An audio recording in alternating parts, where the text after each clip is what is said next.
صلی اللہ علیہ وآلہ وسلم۔ بسم اللہ الرحمن الرحیم۔ السلام علیکم ورحمۃ اللہ وبرکاتہ۔ بخاری شریف کی دوسری جلد سے صفحہ نمبر 275 سے ایک حدیث شریف سنا رہا ہوں۔ حضرت ابن عباس رضی اللہ تعالیٰ عنہ نے فرمایا کہ ایک شخص کی وفات ہو گئی۔ رسول اللہ صلی اللہ علیہ وآلہ وسلم اس کی عیادت کو جایا کرتے تھے۔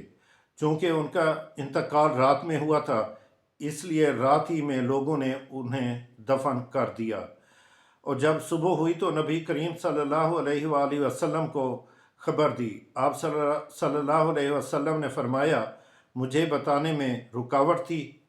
لوگوں نے کہا کہ رات تھی اور اندھیرا بھی تھا، اس لیے ہم نے مناسب نہیں سمجھا کہ کہیں آپ کو تکلیف ہو۔